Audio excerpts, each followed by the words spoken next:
Good morning. Welcome to Coffee with Me. I'm Susan Buchser-Lochocki, running for President of the United States with the Green Party. And this is my kitchen. Welcome. So I'm going to have a sip of coffee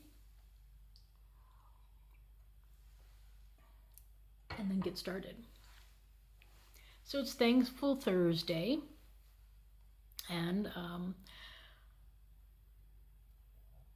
June 11th, and I've decided to dedicate this Thankful Thursday to the doctors at the hospitals. At the hospital, we were at hospitals with Jessie. So when she was really getting sick,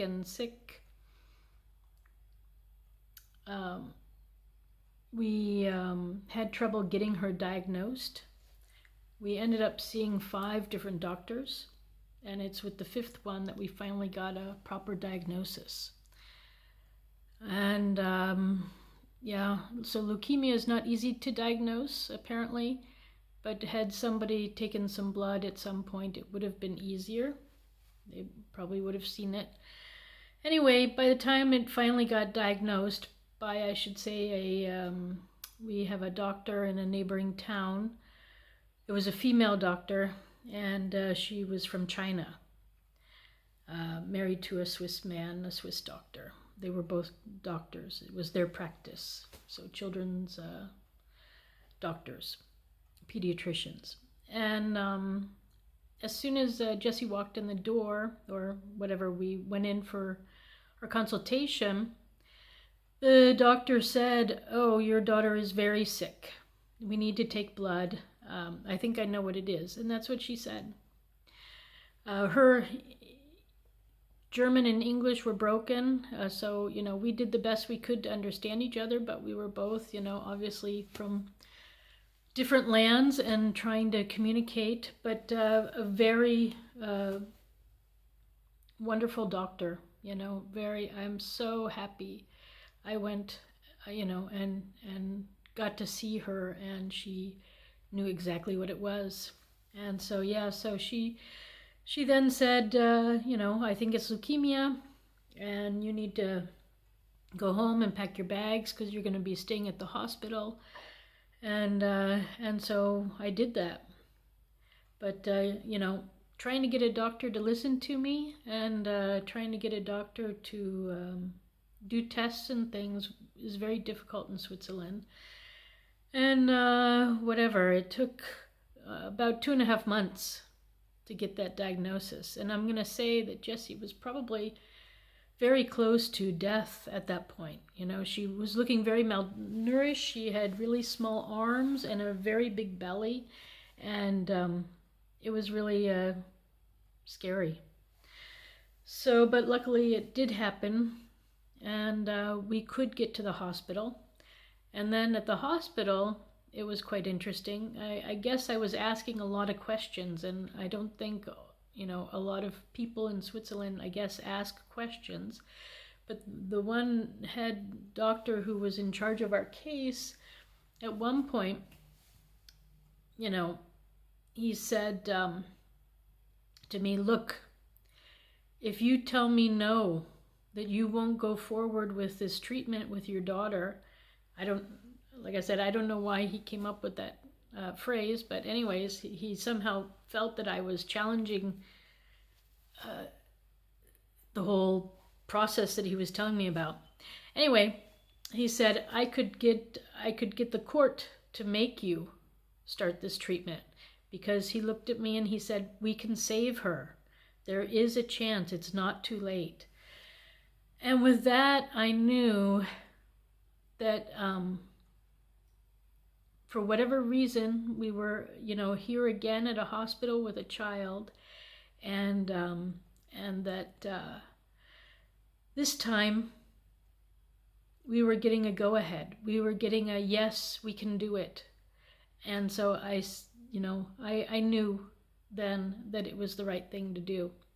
I mean, I already was going to do it, but apparently, like I said, the questions that I must have been asking as a concerned mother and knowing, chemicals and what they can do and everything gave the doctor this impression like I might want to stop it.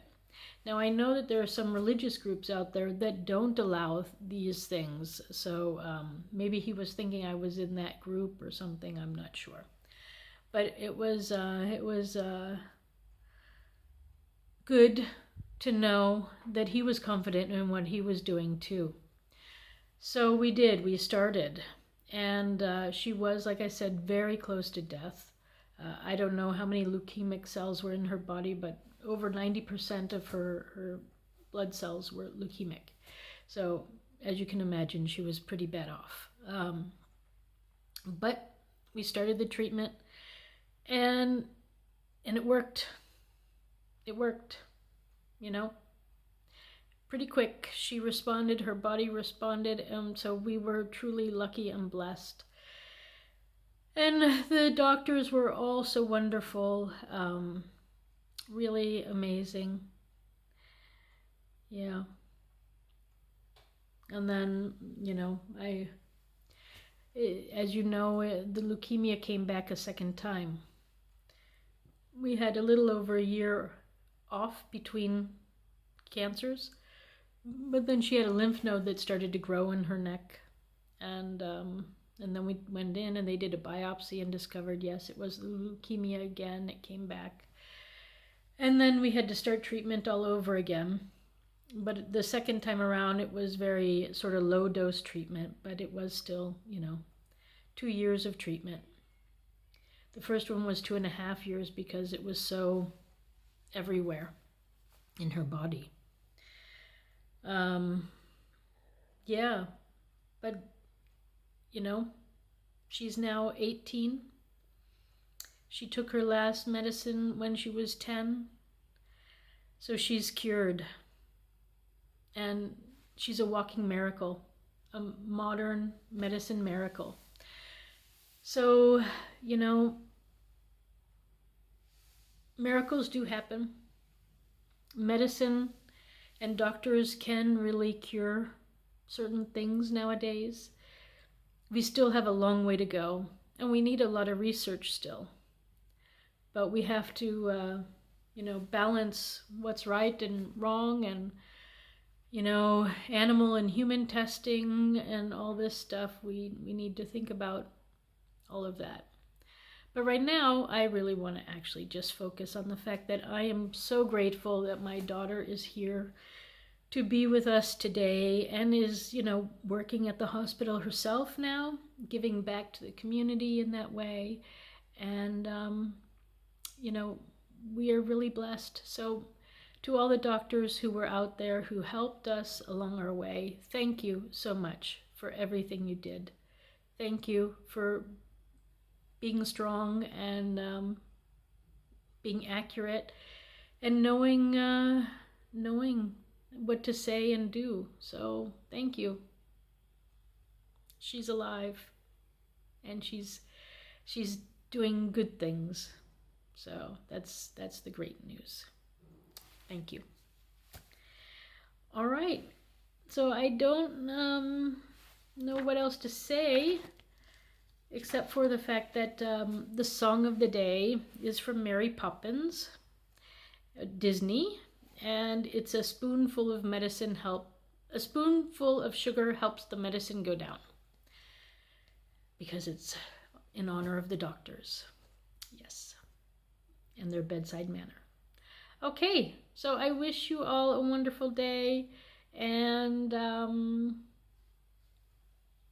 that's it. Lots of peace in these trying times.